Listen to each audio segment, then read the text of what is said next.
up on Access USI. USI dances across the border with Latin Dance Night. Did Puxatawny Phil see his shadow? Do we have the latest on the Downtown Hotel and Health Complex? All this and more tonight on Access USI. Good evening. Welcome to Access USI. Happy February, everyone. I'm Madeline Kriz. And I'm Christy York. The Student Government Association is taking steps to transition USI from a dry campus to a wet campus. SGA President Alexi Beutel says the idea was brought up at a conference last November when their keynote speaker asked members to come up with goals for the spring semester. The executive board then narrowed the list down to 5 goals they thought would be the most obtainable. Beutel says SGA does not expect the entire campus to go wet, but hopes a small part will for those of age.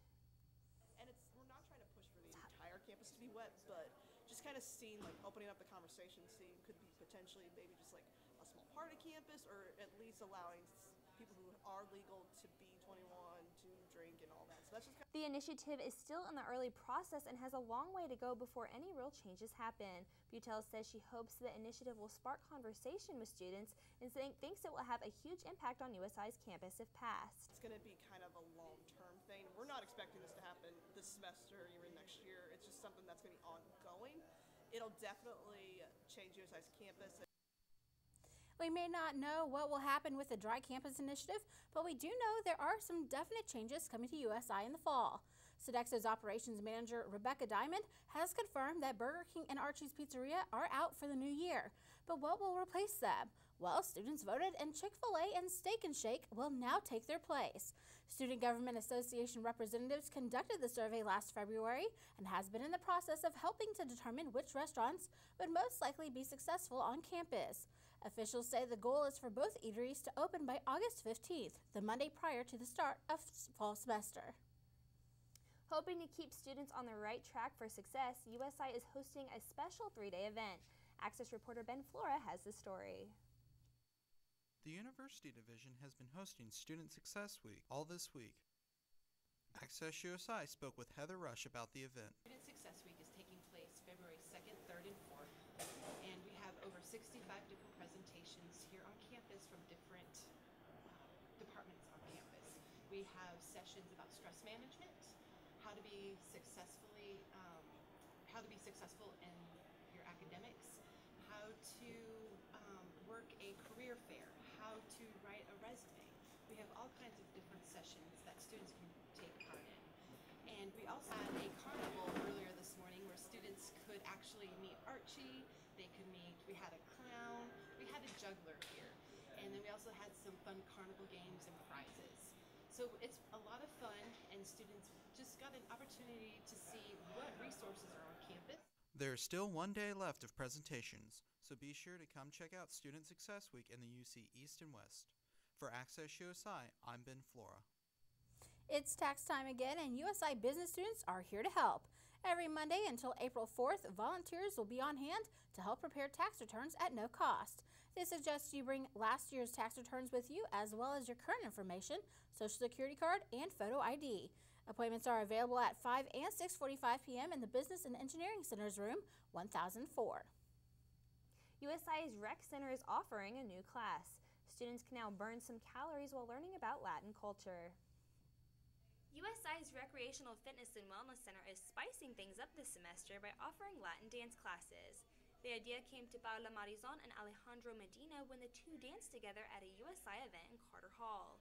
Paula is a journalism major from Puerto Rico, while Alejandro is an engineering major from Venezuela. The two decided to partner with the Rec to offer students a chance to exercise while learning about Latin dance, music, and culture.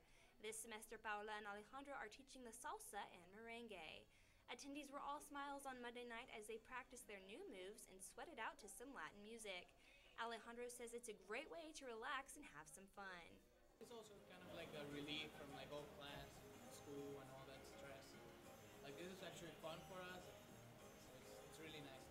The class meets twice a week, Monday evening at 8:30 and Thursday afternoon at 3:30 in the basement of the Rec. Students are encouraged to bring a partner and their dancing shoes. Reporting for Access USI, I'm Madeline Kriz.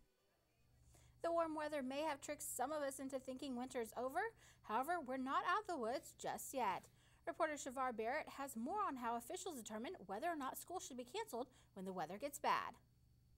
When a big winter storm hits like the one a few weeks back, it leaves students and faculty to question why. But Director of Communications here at USI, John Farless, says it's not a decision taken lightly. It's kind of hard to just put a pinpoint, this is how bad it would have to be before you close campus. Ultimately, it's the provost's decision to close the campus, but he makes that decision working closely with the Director for Public Safety, Steve Woodall. If the roads are bad, getting in here, if the campus facility crews can't keep up with the weather here, then the decision would be made to close the campus. Because ultimately, it's the students' safety first. I mean, that's what's taken into consideration first. Although there's a strong second to, protecting the academic integrity of the university. When it comes to school closings, USI is different from other school corporations. Like, for instance, the Evansville Vanderburg School Corporation, they have built-in snow days. And so they can make up some of those snow days, where when we lose a day here at the university, that's a lost day. It's a lost day that students don't get back as far as classes and part of their education. Reporting for Access USI, I'm Shavar Barrett. Several teams at USI took to the road to compete this past weekend, but while some fell short, others excelled. Jordan Fisher will be back with your weekly sports update right after the break.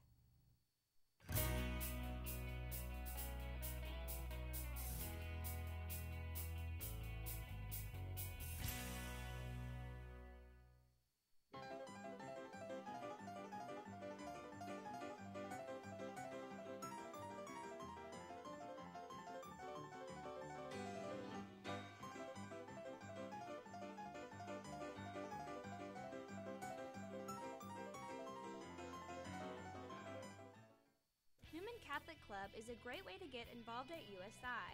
NCC aims to assist students in continuing their religious journey throughout their college career. Newman Catholic Club provides students with great opportunities to meet new friends and grow in their faith through their weekly meetings, masses, and service projects. Yeah, I definitely recommend it. It's a good way to get to know other people of the same faith and just to really have good, solid friendships. Newman Catholic Club, where hearts speak to hearts.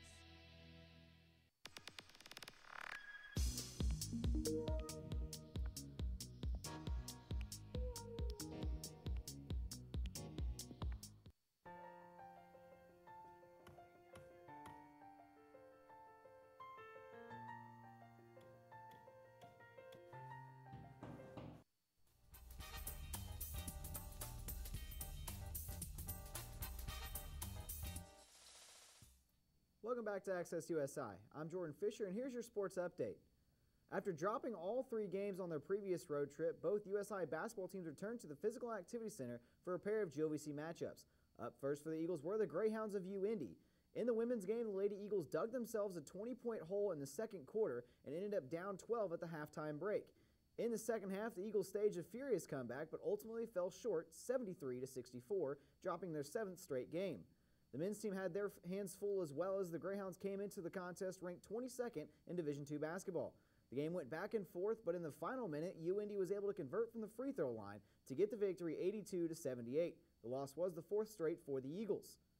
Moving ahead to Saturday for their 2 games against the Pumas of St. Joseph's College, the women found themselves locked into another close contest, as the Eagles actually had an opportunity at the free throw line to take the lead late in the 4th quarter and potentially seal the game.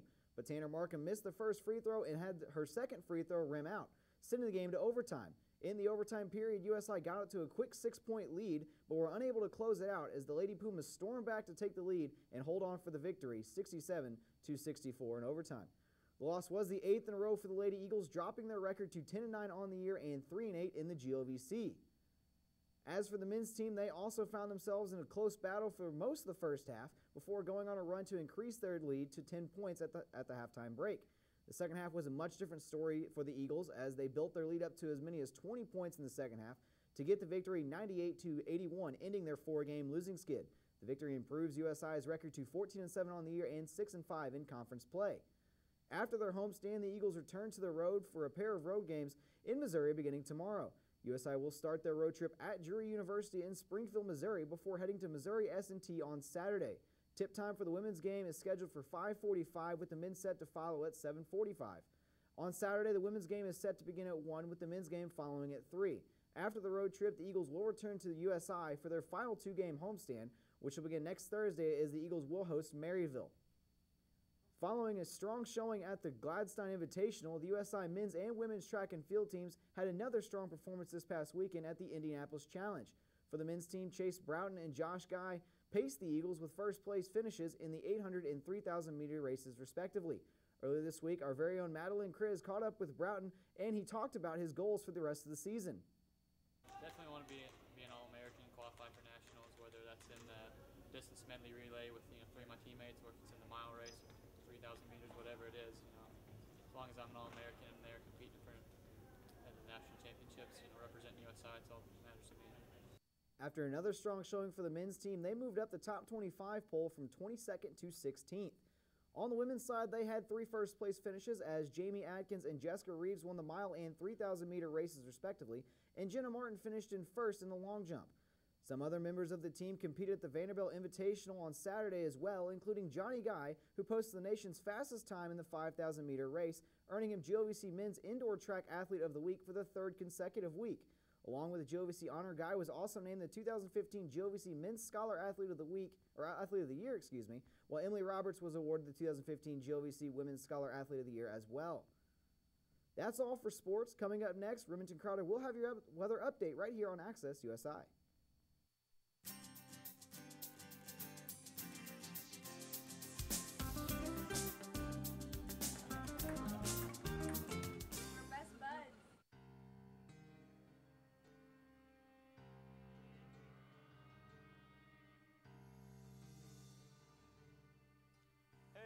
Get some food?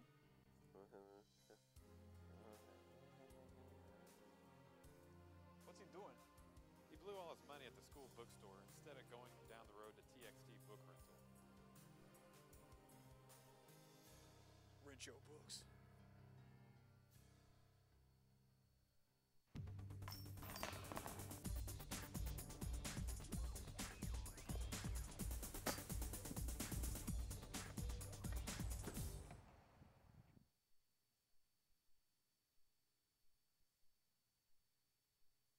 So here's what's going to be happening as we head basically the next 48 hours. You'll see this area of high pressure. This will kind of slowly move in. Here we are Thursday morning. Winds will still be coming out of the northwest, but be keeping us a little bit clear once we head for a while here too. Now, Friday morning, you'll notice the winds will start coming out of the south. Guess what comes with that? Warmer weather. Too bad it's nothing like we had this past weekend. I wish we had some of that again, but it's not going to happen, unfortunately. Lows overnight will drop into the 30s here in the Evansville area, 20s elsewhere. Day tomorrow pretty much will be stuck into the 30s once again with a little bit of cloud cover around throughout the day tomorrow. Basically, we'll hang out about near 30 once you wake up on Friday morning here too. Now we head into the day on Friday. A little bit warmer. We'll get up into the mid-40s this time, 50s if you head off towards our southeast. Here indeed here too now. Okay, let's look at the European model. The red line, that's the freezing line. So anytime we're above it, means we're above 32 degrees. Below it, we're below 32 degrees. Saturday, you kind of notice it comes a little bit close to us, but nothing really to worry about. Basically, as we head into the next 7 days, really, there is nothing that we have to worry about except maybe just some cold air and some clouds. No snow really to worry about. There are a couple models that do show, and maybe we'll have something come close, but even then, I'm not going to really worry about it. Next Thursday, here we are at midnight. Yeah, still again cold, nothing to worry about. Might be a little windy at times as we head into the next latter half of next week. Some clouds returning next Friday. And then once again, we'll start seeing that warm up come back. Cloudy overnight, low 28. We head into the day tomorrow, mix of sun and clouds, high of 38. Head into the next 7 days as technology likes to sometimes not work for me. 48 once we head into the day on Friday. 50 for Saturday. Another warm up for Sunday. 52. As I mentioned, might have some rain chances for the day on Monday. But then afterwards, we head back down to the 20s. Might wake up to a morning low of 18 on Wednesday morning. And yes, yesterday was Groundhog's Day, and if you believe in what a groundhog says, here's what Punxsutawney Phil made yesterday. There is no shadow to be cast, and early spring is my forecast. Phil did not see his shadow, so as the old saying goes, if the groundhog does not see his shadow, then spring comes 6 weeks early. But the real question is, should you trust this rodent that is not a meteorologist? No! The National Weather Service and NOAA say that Phil has an accuracy rating of about 45%, so it's wrong 55% of the time. All right. You have heard of a cable network spring break. Now meet the alternative spring break, plus the latest on the future of the LST 325 next here on Access USI.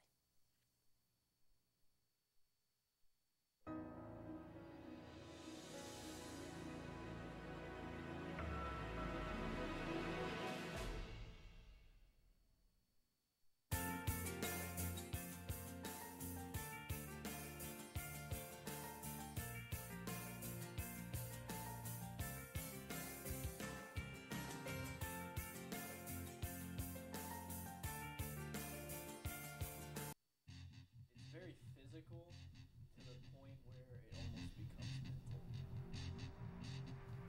USI Rugby, where boys become men, teamwork is created, and limits are tested. USI Rugby is the perfect way to join fellow Eagles in keeping a winning tradition alive. I guess if people give it a chance, if you really go out and watch a game or you just play, I mean, it's a game that'll come on to you.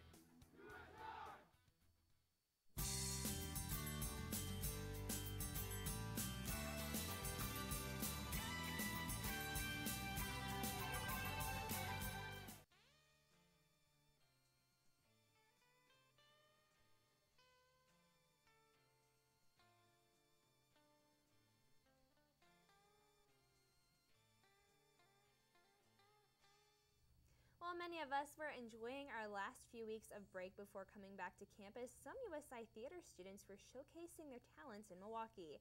The Kennedy Center American College Theater Festival hosts about 18,000 students nationwide, and some USI students were among those getting recognition at the Region 3 competition.